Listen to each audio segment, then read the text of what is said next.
Hello everyone and welcome again. I'm going to start discussing the project ideas and how it started and what we're going to be doing in the next 10 weeks and the thought process that went behind it. I'm going to play this clip one time and then we're going to play it again and pause at different sections and explain what's happening, what's included, what we're going to be doing, and then in the next video we're going to talk about the idea and how it started and show a lot more R&D. Now after those two shots, which are the main shots, the ground collapse and then the spaceship flying over a cracked ground, those are the two main shots, but there's also a lot of stills and R&D that I included towards the end. This is not everything. I have a lot more that I'm going to be showing, and this is another view of that top shot, and this is some R&D from the destruction of the spaceship coming up but without the ship because it looks cool. And this is some initial R&D of the ground collapsing, some lava R&D, and this is the initial ground collapse before before I started adding fire. That's pretty much it. So let's go back and I'm gonna go over the various segments and discuss what we have. So as you can see, we have a ground. It looks like a it's not on Earth, it looks more like a different planet, and there's mountains surrounding it, there's atmosphere, and then we have the ground starts to collapse. You can see cracks here and cracks in the center, and then this lightning happened, and then we have this force, this lightning force expanding, and it's actually following the crack patterns, and as it hits the end bits, the end of its path, it's going to cause the destruction to rotate more. It looks like it because it's just of timing, but that's the idea. This energy is going to cause the ground to get disrupted more, and then as the ground cracks, once it opens up, fire comes from underneath, and it continues to burn. You can see it burning here. It's emitting ashes. It's emitting sparks everywhere. You can see small tornado effects here with swirling particles and normal particles here, and then smoke. Obviously I have multiple layers, which I'll talk about now. So I have main smoke from the debris, and then we have fire from the cracks. So those are the two layers. They look like they are the same one, but they're not. I'm gonna go later as to why I did this. So this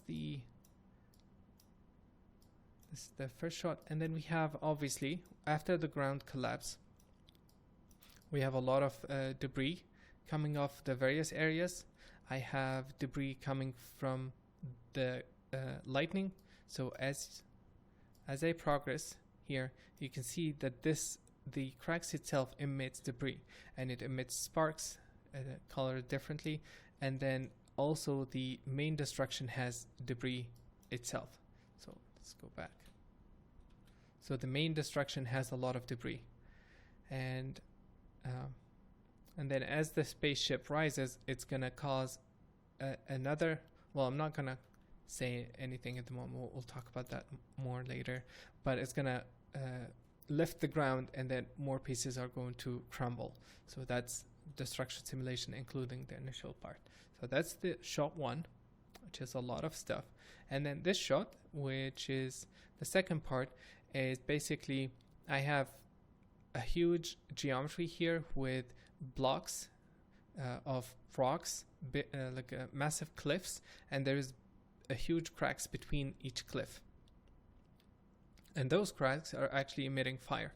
And then between the main crack here, I have lava flowing through, and it's actually moving. It's just because the camera is going this way and the lava going that way, it doesn't look like it's moving enough, but it is moving. And then I have smoke everywhere. So all this is smoke. It's not coming from those cracks.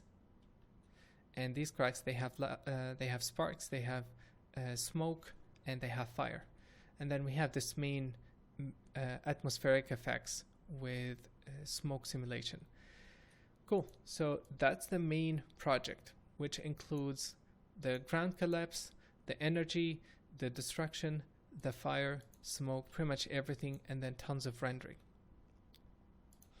And then some stills from different states, different stages, which I will talk about more in the next video. But that's the initial scope. Now, the idea behind this is that I wanted to have a spaceship that comes off the ground.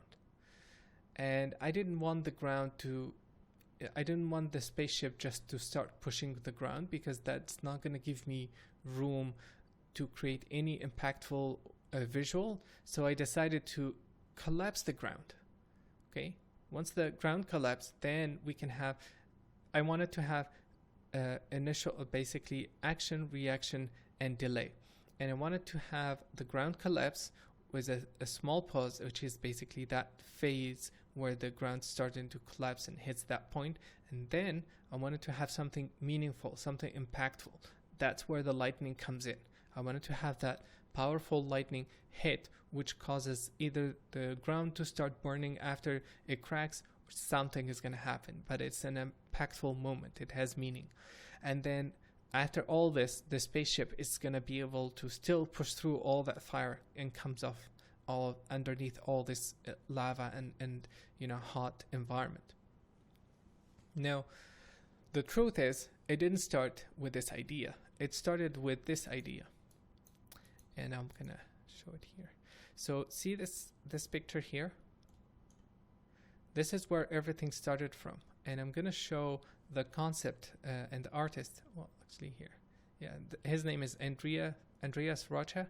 And I'm going to show a concept that he did that I got inspired from. So I wanted to do this. I wanted to create an interesting environment with the ground cracked, a lava flowing in the center, a lot of hot smoke simulation, a lot of sparks coming off this huge crack, and then a spaceship traveling through this crack.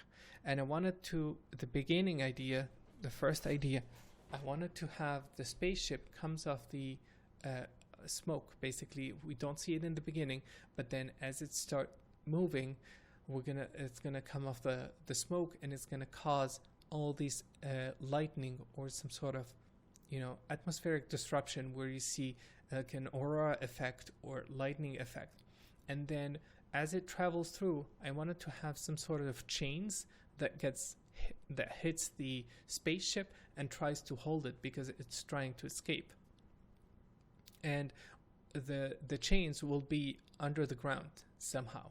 I wasn't sure how to do that, and I wanted the spaceship to pull them to the point that it breaks the grounds at various levels. So let's say the spaceship is here, we have chains attached to it, but they are underneath the ground. I want the spaceship to pull that and causes the ground to destroy the ground, pulls the chain, breaks them apart, and then still goes through. And I wanted to have a lot of smoke here so that when the spaceship flies, we can have a lot of interesting movements.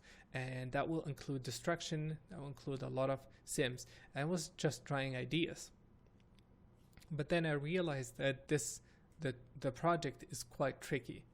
Being able to do this large scale with huge depth and huge atmosphere and having everything available in the shot is quite hard. And this geometry itself was very high res, like it's very, very dense. I'll show you in a bit. And I wanted to have something lighter. So I said, okay, instead of the spaceship being visible, how about I make it go under the ground first, and then the ground crack collapses here, and then it flies through. So there is more focus on the ground collapse. And I wanted to use this framing. I said, okay, I'm going to have this cool environment. Nothing is available. We see a lot of steams, a lot of fire coming off, and then something comes off the ground, and that's the spaceship. And I was thinking I could do the ground collapse from this camera, so it doesn't have to be very high res. As I progressed through the shot, I realized that this part here, which I'll show more in the next video, this framing is actually quite slow and very hard for me to work with. Unless I was bound to a client, I wasn't going to stick to it because it was very, very expensive. And to make right now, it doesn't look very interesting to me. I have to make it more interesting, so I need to populate the environment and so on. This is not the latest version. I'll still show more because I still worked on that quite a lot. And as I progressed through the project, I realized that the crack and the ground collapse could be a cooler idea. And that's where the first part came. And so I spent pretty much 2 months working on this. And then I said, okay, I'm going to get this fly through from the top. I will use that shot, maybe frontal camera, but I'm going to focus on the ground collapse. So I spent another 3 months working on the ground collapse, I think. And that's where most of the time was spent. And the reason I picked this is because I don't have that huge depth. It's simpler to render. You know, we don't have a huge perspective, and it's gonna look interesting, I'm pretty sure.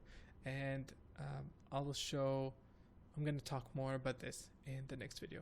Thank you so much for watching, and see you in a bit.